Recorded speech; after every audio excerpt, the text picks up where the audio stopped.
शिवाजी महाराज के जीवन में बहुत सारे ऐसे एपिसोड्स आए। उनके चरित्र के ये एपिसोड्स है जो उन्हें एक आम राजा से एक खास व्यक्तिमत्व बनाता है, कुछ अलग सा बना बताता है। वो एक आम राजा नहीं जताता है। ऐसा ही एक एपिसोड है अफजल खान का वध।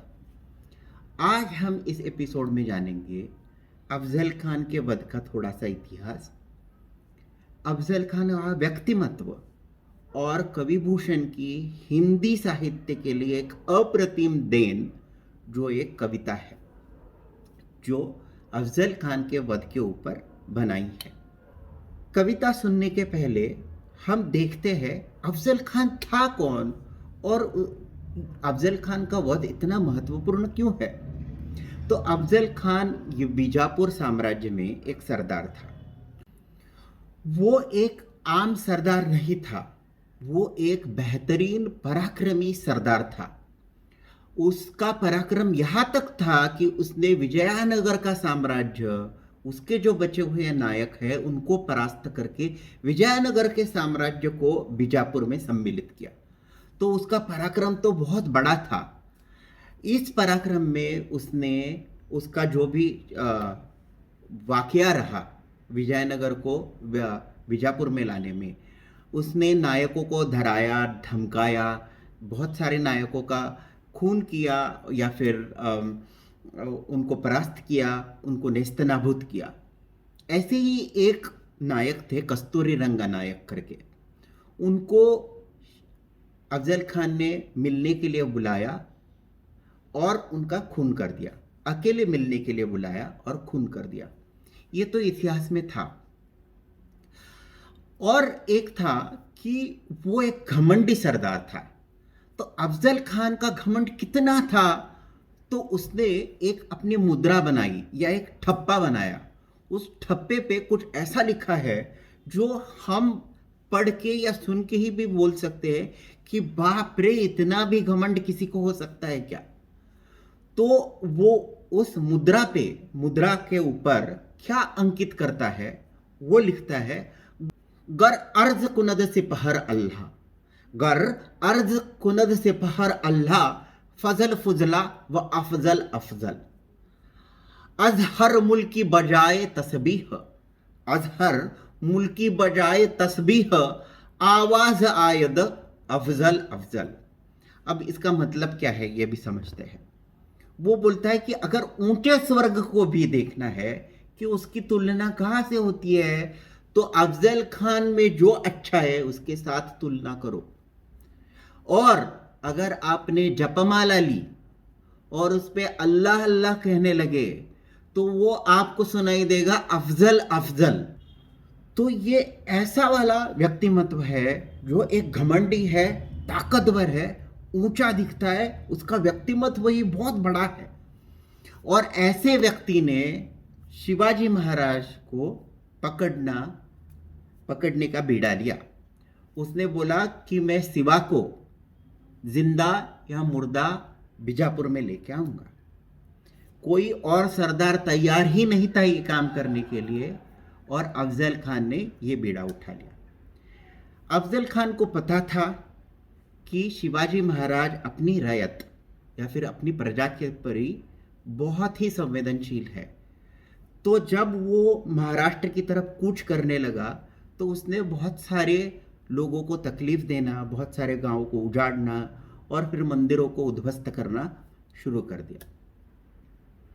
एक अपना वकील भी भेजा कुलकर्णी करके शिवाजी महाराज के पास। अब शिवाजी महाराज तो चतुर थे।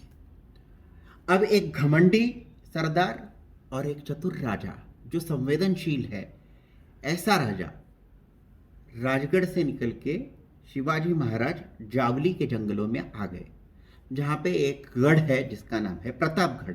वहाँ पे रहने लगे। कुलकर्णी जब शिवाजी महाराज को मिलने आए तो शिवाजी महाराज ने उन्हें बताया कि जाके बता दीजिए अफजल खान को कि मैं बहुत डरा सहमा हूँ।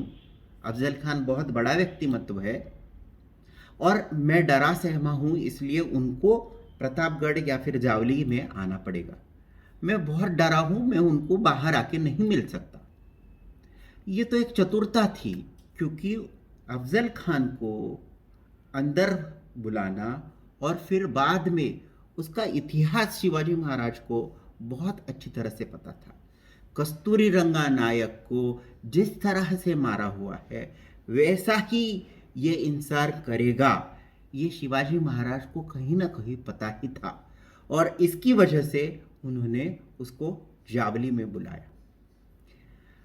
एक बड़ा शामियाना रखा जहाँ पे ये माना गया कि शिवाजी महाराज अपनी सैन्य के साथ नहीं रहेंगे, अफजल खान अपने सैन्य के साथ नहीं रहेंगे और उनका करारनामा बनेगा। तो इसकी वजह से दोनों मिलने आए। जब एक दूसरे को मिलने लगे तो शिवाजी महाराज को अफजल खान ने दबोच लिया और उनको मारना चाहा। शिवाजी महाराज को ये पता ही था। उन्होंने अंदर चिलखत और शिरस्त्राण पहना था और हाथों में एक छोटे से बिछुए पकड़े थे, जिनको मराठी में वाघनख्या बोलते हैं, तो वो नुकीले रहते हैं। तो शिवाजी महाराज ने अफजल खान के पेट में वो डाले और आंतड़ियाँ फाड़ दी। बहुत सारे कवि या बहुत सारे इतिहासकार उसको नरसिम्हावतार के बारे में भी बोलते हैं। जैसे कि हिरण्यकश्यपु का पेट फाड़ के नरसिम्हा ने प्रजा को सुख दिया, उसी तरह से अफजल खान का पेट फाड़ के शिवाजी महाराज नरसिम्हावतार बने। ये कवि अन्य कवियों की अपनी कवि कल्पनाशीलता थी। ऐसी ही कल्पनाशीलता हम कवि भूषण की हिंदी भाषा में क्या है ये देखते हैं। दानव आयो दगा करी जावली, दानव आयो दगा करी जावली, दीह भयारो मोहम्मद भार्यो, दीह भयारो मोहम्मद भार्यो, भूषण बाहुबली सरजा, भूषण बाहुबली सरजा, ते ही भेटिबे को निरसंक पधार्यो। बिचुके घाय, बिचुके घाय गिरे अफजुल्लाही, ऊपर ही शिवराज निहार्यो, दाबियो बैठो नरिंद अरिंद ही, दाबियो बैठो नरिंद अरिंद ही, मानो मयंद गयंद पछार्यो। इस कविता का अर्थ यह है कि एक दानव जैसा अफजल खान जावली में आया। भूषण बाहुबली सरजा जो शिवाजी है वो उनको मिलने भेटीबे यानी कि मिलने के लिए गए। कैसे गए? तो वो निरसंक गए। उनके मन में कोई भी शंका ही नहीं थी कि क्या करना है। उनके मन में और उनके विचारों में पता ही था उनको कि क्या करना है। बिछुके घाय गिरे अफजुल्लाही, जो बिछुए है या फिर वाघनख्या है, उसको उसके वार से अफजल खान गिर गया। ऊपर ही शिवराज निहार्यो, उसके छाती के ऊपर शिवराज निहार गए। कैसे निहार गए? दबियो बैठे नरिंद अरिंद ही, मानो मयंद गयंद पछारो। जैसे कि एक गजराज है हाथी, उसके ऊपर जब शेर हमला कर देता है, वैसे ही अफजल खान के छाती के ऊपर शिवराज पधारे हैं।